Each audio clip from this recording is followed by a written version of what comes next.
Hello student, Assalamu alaikum. This is Laiba Tariq, your biology instructor from tutorial.pk. Today we are doing a brief overview of your chapter 1, that is the introduction to biology. Let's start. अगर मैं living things and non-living things को देखूं तो मुझे certain characters नजर आएंगे जो कि distinguish करेंगे living things and non-living things को. क्यों? Because हमें पता है कि हर चीज़ के अंदर कुछ ऐसे characters होते हैं जो कि living things को living और non-living things को non-living बनाते हैं. For example, अगर मैं living things को देखूं तो हम living things को हर उस चीज़ को living thing कहते हैं जिसके अंदर जो होता है वो एक certain characters जो होते हैं वो present होते हैं. For example, लिविंग थिंग्स एक से ज़्यादा सेल से क्रिएट हुए होते हैं. यू ऑल नो कि cell is the basic unit of life. तो जब मैं लिविंग थिंग्स की बात करूंगी तो मैं सेल्स की बात करूंगी और जो चीज़ सेल से क्रिएट होगी वो लिविंग थिंग्स होंगे. फिर उसके बाद लिविंग थिंग्स जो होते हैं वो एनर्जी को यूज़ करते हैं और एनर्जी क्रिएट करते हैं. एनर्जी तो नॉन लिविंग भी क्रिएट करते हैं, लेकिन ये लोग जो होते हैं वो एनर्जी क्रिएट भी कर सकते हैं और एनर्जी अपने अंदर स्टोर भी कर सकते हैं और इस वजह से उनकी बॉडी के अंदर सर्टेन केमिकल रिएक्शंस भी प्रोसीड हो रहे होते हैं.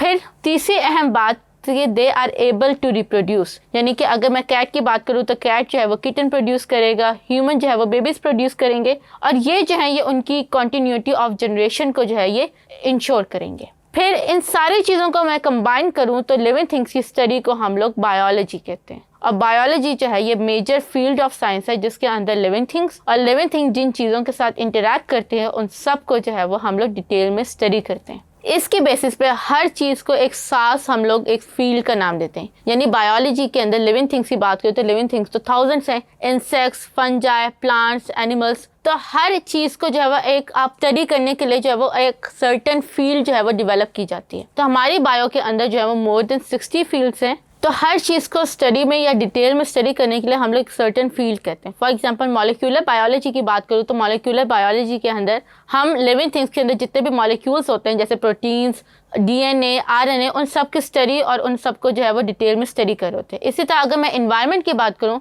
तो एनवायरनमेंट की जो भी फील्ड बायो की जो कि एनवायरनमेंट को स्टडी करेगी और उसको डिटेल में जो है वो रिसर्च करेगी उसको हम लोग एनवायरमेंटल बायोलॉजी कहेंगे.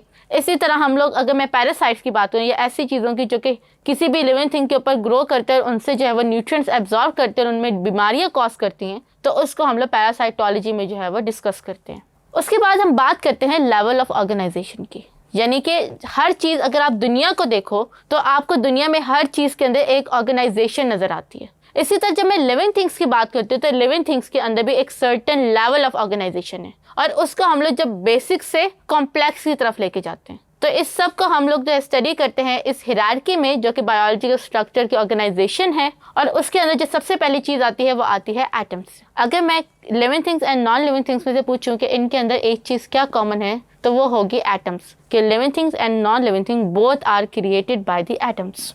अब वो जो एटम्स है वो जिन एलिमेंट्स से बिलोंग करते हैं उन एलिमेंट्स को हम लोग बायो एलिमेंट्स कहते हैं. ह्यूमन के अंदर जो है या लिविंग थिंग्स की बात करूँ तो उसके अंदर टोटल 16 एलिमेंट्स जो है वो क्रिएट हुए हैं और उन एलिमेंट्स को हम लोग बायो एलिमेंट्स कह रहे हैं. अब वो बायो एलिमेंट्स जो है वो मिल के जिस तरह से जो है वो लेवल ऑफ ऑर्गेनाइजेशन क्रिएट करते हैं उसको हम लोग जो है वो डिटेल में वन बाय वन स्टडी कर लेते हैं. तो सबसे पहले बात करते हैं एटॉमिक लेवल की. बेसिक लेवल एटम से तो बायो एलिमेंट जो 16 एलिमेंट्स हैं उनका जो बेसिक लेवल एटॉमिक है तो वो क्रिएट होता है. जब एटम्स क्रिएट होते हैं तो वो मॉलिक्यूल्स क्रिएट करते हैं. मॉलिक्यूल्स जो हैं वो हम उस चीज़ को कहते हैं जो कि एटम से क्रिएट होते हैं. इनमें हमारे पास मैक्रो मॉलिक्यूल्स भी आ जाते हैं और माइक्रो मॉलिक्यूल्स भी आ जाते हैं. फिर ये मॉलिक्यूल्स जो होते हैं ये ऑर्गेनेलिस को क्रिएट कर देते हैं और ये ऑर्गेनेलिस जो है ये एक सर्टेन फंक्शन परफॉर्म करती हैं और जिस चीज़ के अंदर ये प्रेजेंट होती हैं उसको हम लोग सेल कहते हैं.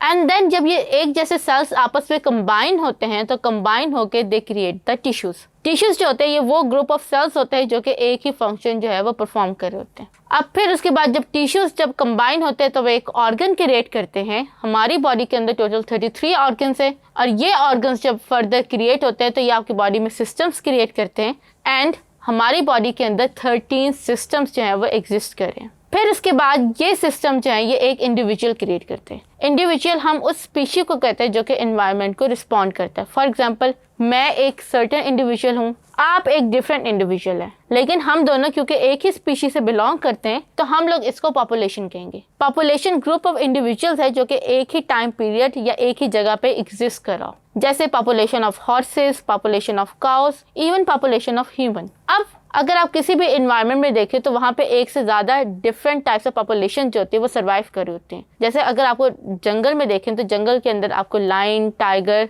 डिफरेंट एनिमल्स जो होते हैं वो आपको चलते फिरते नज़र आ रहे होते हैं, तो उसको हम लोग कम्युनिटी का नाम देंगे। अगर जैसे मैं इस्लामाबाद या लाहौर की बात करती हूँ तो लाहौर के अंदर अगर आप देखो तो आपको डिफरेंट पॉपुलेशंस नजर आएंगे। आपको परिंदों की पॉपुलेशन नजर आएगी, ह्यूमन की पॉपुलेशन, कीड़े मकोड़ों की पॉपुलेशन। तो आप कह सकते हैं कि लाहौर की जो इन्वायरमेंट है उसमें certain communities of living things आपस में हंसी खुशी रह रहे हैं। फिर ये जो कम्युनिटीज होती हैं इनके ऊपर इन्वायरमेंट जो होती है वो काफ़ी ज़्यादा रोल प्ले करती है, और हर जानवर हर इन्वायरमेंट में नहीं रह सकता। जैसे अंटार्कटिका के जानवर को मैं उठाकर अगर डेजर्ट में छोड़ दूं तो वो मर जाएगा। तो जो एनवायरनमेंट जो है वो एक कॉन्टिनेंट या एक कॉन्टिनेंट पे एनिमल्स जो होते हैं इन्फ्लुएंस होते हैं क्लाइमेट से, तो उनको हम लोग कहते हैं बायोम्स। बायोम्स हम लोग उस एक इन्वायरमेंट को कहते हैं जिसमें ऑर्गेनिजम्स जो होते हैं वो सर्वाइव करते हैं on the basis of the climatic condition. और हर बायोम जो होता है उसके अंदर डिफरेंट टाइप्स ऑफ ऑर्गेनिजम्स होते हैं। जैसे अगर मैं अफ्रीकन बायोम की बात करूं तो अफ्रीकन बायोम में जो भी ऑर्गेनिजम्स होंगे they will be different from the tundra biome जो कि अंटार्कटिका के ऊपर सर्वाइव करें। तो डिफरेंट कॉन्टिनेंट्स के ऊपर आपके बायोम्स एग्जिस्ट कर रहे होते हैं, इनको आपकी इन्वायरमेंट जो होती है वो इन्फ्लुएंस कर रही होती है, और ये बायोम मिलकर जो होता है वो एक आपका स्फीयर बनाते हैं, अर्थ क्रिएट करते हैं, और इसको हम लोग कहते हैं बायोस्फीयर। तो ये तो बात थी आपके बायोम की। फिर हम बात करते हैं कि आपकी लाइफ जो है ये दुनिया में स्टार्ट कैसे हुई, क्यों हुई और किस तरीके से हुई। तो इसको जो चीज़ डील करती है वो करती है एवोल्यूशन।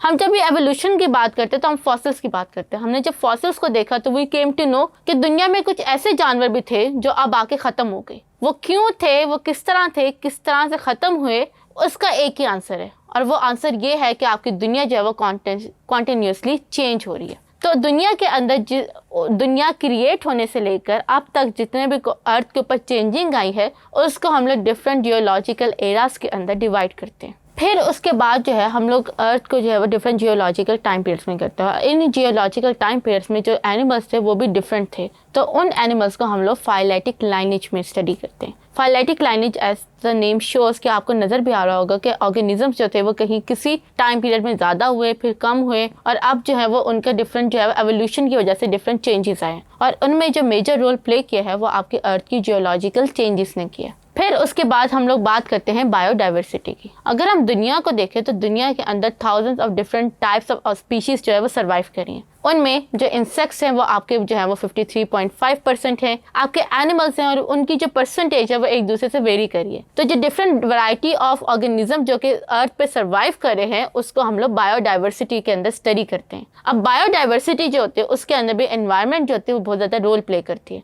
अगर मैं एक मैरीन या एक ओशियन के बायोडाइवर्सिटी की बात करूँ तो वो काफ़ी ज़्यादा डाइवर्स होगी as compare to mountainous region. फिर अब हम डिस्कस करते हैं कि बायो के अंदर तो हमने बात की, लेकिन क्या बायो के अंदर हर चीज़ जो है वो इमेजिनेटिव है, या हर चीज़ के अंदर जो है वो हम खुद से जो है वो सुबह उठ के साइंटिस्ट जो होता है वो सोच लेते हैं कि हाँ ये चीज़ इस तरह से होती है। तो नो, क्योंकि because with the passage of time, because of the invention of certain instruments, bio के अंदर भी जो है वो ऐसी एडवांसमेंट आई है जिसकी वजह से हम लोग बायो के अंदर कोई भी चीज़ प्रिडिक्ट करने से पहले सर्टेन प्रोसीजर से गो थ्रू करते हैं, और उस प्रोसीजर को हम लोग बायोलॉजिकल मेथड कहते हैं। अब बायोलॉजिकल मेथड की अगर मैं बात करूं तो biological method like any other scientific method certain veg या सर्टेन रूल्स को फॉलो करते हैं, जिसमें सबसे पहले आप ऑब्जर्वेशन करोगे, आप क्वेश्चंस करेंगे, देन आप उसकी जो है वो हाइपोथेसिस जनरेट करोगे, एक्सपेरिमेंट परफॉर्म करोगे, कंक्लूजन करोगे, और फाइनली आपके पास जो रिजल्ट आएगा वो आपकी ऑब्जर्वेशन को सही भी साबित कर सकते हैं और गलत भी साबित कर सकते हैं। और अगर इनमें से एक भी पॉइंट जो है वो गलत आपने किया तो आपके पूरा जो साइकिल है ये डिस्टर्ब हो जाएगा और आपके पास जो रिक्वायर्ड रिजल्ट है वो ऑब्टेन नहीं होगा। तो इसमें सबसे पहले हम बात करते हैं ऑब्जर्वेशन की। ऑब्जर्वेशन अपने माहौल को सोच समझ के, हम सभी तो देख रहे हैं माहौल को, हमारे देखने में और साइंटिस्ट के देखने में क्या फ़र्क है? मेजर फ़र्क ये है कि साइंटिस्ट अपनी 5 सेंसेस को यूज़ करके एनवायरनमेंट के अंदर किसी भी एक फिनोमेना को जो है वो ऑब्जर्व करना शुरू कर देते हैं, और काफ़ी साल दिन रात उसको ऑब्जर्व करने के बाद ही came to create a certain intelligent guess, जिसको हम लोग हाइपोथेसिस कहते हैं। अब ये जो हाइपोथेसिस होते हैं ये आपको एक सर्टेन फिनोमेना को एक्सप्लेन करते हो, और ये साइंटिस्ट का इंटेलिजेंट गेस होता है जो उसने अपनी ऑब्जर्वेशन के बेसिस पे लगाया होता है। अब ये ऑब्जर्वेशन की बेसिस पे लगाए जाने वाले गेस को वो एक सर्टेन एक्सपेरिमेंट्स करता है और एक्सपेरिमेंट के ज़रिए सही या गलत साबित करने की कोशिश करता है। अब उसका जो गैस होगा उसके अकॉर्डिंग वो एक्सपेरिमेंट को डिज़ाइन करेगा। अगर उसने जो है वो एक कीड़े के बारे में जो है वो हाइपोथेसिस निकाली है तो अपने एक्सपेरिमेंट के लिए वो एक हाथी को स्टडी नहीं करेगा। तो आपका जो एक्सपेरिमेंट डिज़ाइन होता है वो आपके उस हाइपोथेसिस की बेसिस पे होता है। फिर आप जब उस एक्सपेरिमेंट को कंडक्ट करते हैं तो उसके बाद जो होता है वो आपके पास सर्टेन रिजल्ट आते हैं जिनको आप एनालाइज करते हो और उन एनालिसिस की बेसिस पे आप लोग थ्योरी को प्रिडिक्ट करते हो। अब जो थ्योरी होती है वो साइंटिस्ट के जो होता है वो सही भी साबित कर सकते हैं और गलत भी साबित कर सकते हैं। फॉर एग्जांपल मैंने अपनी जो माइंड की इंटेलिजेंस है उसको यूज़ करते हुए एक थ्योरी को जो है वो प्रपोज किया है और वो थ्योरी जो है वो एक सर्टेन फिनोमेना को एक्सप्लेन करी है। अब कोई और बंदा जो है वो उसके दिमाग और मेरे दिमाग में फ़र्क होगा, वो एक सर्टेन नज़रिए से इस चीज़ पर रिसर्च करेगा और वो एक डिफरेंट थ्योरी निकालेगा। इस वजह से बायोलॉजी के अंदर एक किसी भी प्रिंसिपल या किसी भी चीज़ के लिए जो है वो डिफरेंट थ्योरीज प्रेजेंट की जाती हैं। इवन आप एवोल्यूशन को देखो तो एवोल्यूशन के अंदर भी जो है वो थाउजेंड्स ऑफ थ्योरीज आई थी और उनमें जो है वो डार्विन की थ्योरी सबसे ज़्यादा फेमस हुई क्योंकि जो डार्विन की थ्योरी है वो जो है वो डिफरेंट फैक्ट्स और डिफरेंट रिसर्च को जो है वो सपोर्ट कर रही होती है। फिर जब ये आपकी थ्योरी जो है वो डिफरेंट साइंटिस्ट इस चीज़ को मान लें कि आपकी थ्योरी सही है तो वो थ्योरी जो है वो फिर लॉ बन जाती है और लॉ वो कानून होता है जो कि चेंज नहीं हो सकता, अगर हो भी तो बहुत मुश्किल से चेंज होता है। बायो के अंदर क्योंकि लाइफ जो है वो वक्त के साथ साथ चेंज होती है, बायो के अंदर कोई भी चीज़ कांस्टेंट नहीं है, इसलिए बायो के अंदर जो है वो ज़्यादातर लॉस नहीं होते। सिर्फ दो ही लॉज हैं, एक आपका मेंडेलियन लॉ ऑफ इनहेरिटेंस, दूसरा हार्डी-वेनबर्ग लॉ।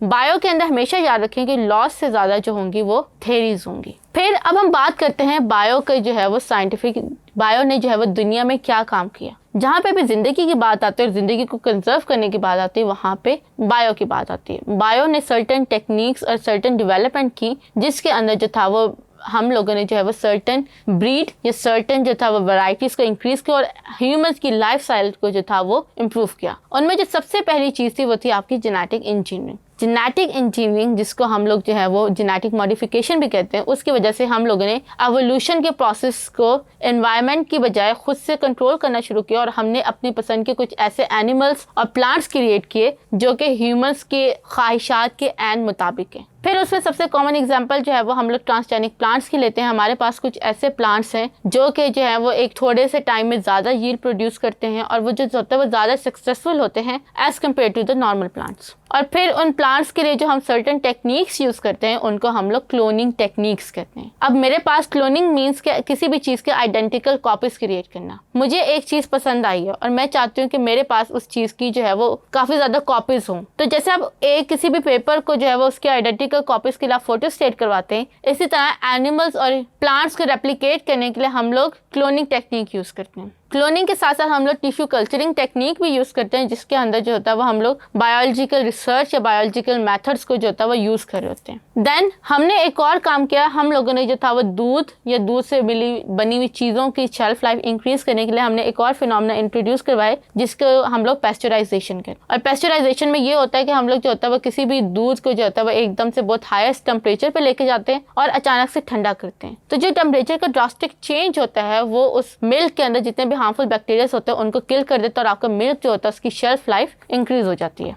तो उसके बाद जो है वो हम बात करते हैं बीमारियों की। नेचुरल डिजास्टर से ज़्यादा सबसे ज़्यादा जिस चीज़ ने इफेक्ट किया ह्यूमन लाइफ को वो थी बीमारियाँ। तो बायो ने बीमारियों से बचने के लिए 3 तरीके इंट्रोड्यूस करवाए। पहला था कि बीमारियों से कैसे बचा जाए प्रिवेंशन के ज़रिए। फिर उसने बताया कि अगर ये बीमारी होने का ख़तरा लाहक हो तो उस चांसेस को ख़त्म करने के लिए हम लोग वैक्सीनाइजेशन या इम्यूनाइजेशन की टेक्निक्स इंट्रोड्यूस करवाएं। और अगर खुदा न खास्ता बीमारियां हो भी गई हैं तो उस बीमारियों को ख़त्म करने के लिए, जड़ से रिमूव करने के लिए हम लोग जो है वो डिफरेंट ड्रग्स ट्रीटमेंट यूज़ करते हैं। फिर आखिर में हम बात करते हैं एनवायरनमेंट की। जहाँ ज़िंदगी हो वहाँ तो एनवायरनमेंट की प्रोटेक्शन बहुत ज़्यादा ज़रूरी होती है क्योंकि अगर जो है वो एनवायरनमेंट नहीं होगी तो ज़िंदगी जो है वो उसका तसव्वुर नामुमकिन है। तो जैसे जैसे इंडस्ट्रियल रेवोल्यूशन आया उसने सबसे ज़्यादा जो है वो एनवायरनमेंट को डिस्ट्रॉय किया और ह्यूमंस तो सक्सेसफुली सर्वाइव करें लेकिन आपके सर्टेन एनिमल्स और प्लांट्स जो हैं वो with the passage of time ख़त्म होते जा रहे हैं। तो बायोलॉजी स्पेशली एनवायरमेंटल बायोलॉजी ने इस चीज़ को मेक श्योर किया कि हम लोग कुछ ऐसे इक़दाम करें जिसकी वजह से हम लोग जो है वो अपनी इन्वायरमेंट को कंजर्व करें फॉर आवर फ्यूचर जनरेशन। तो उसके अंदर जो है वो हम लोग सर्टेन जो है वो हमने जो है वो सर्टेन रेमेडीज़ इंट्रोड्यूस करवाई, certain veg and certain mechanism introduce करवाए जिसकी वजह से हमारी जो इन्वायरमेंट है वो कंजर्व होगी और आने वाले जनरेशन जनरेशंस जो है वो उनके लिए जो है वो सिक्योर होगी, क्योंकि अगर प्लांट्स एंड एनिमल्स जो है वो दुनिया से ख़त्म होंगे तो ह्यूमंस भी जो है वो उनके लिए भी सर्वाइवल इम्पॉसिबल हो जाएगा। तो इसके साथ ही हमारी इस चैप्टर की समरी जो है वो कंप्लीट हो गई। आई होप आपको आज ही बताए हुए टॉपिक्स अच्छी तरह से समझ आ गए होंगे। This is Laiba Tarif from tutorial.pk signing off. See you in the next chapter. Take care. अल्लाह हाफिज़।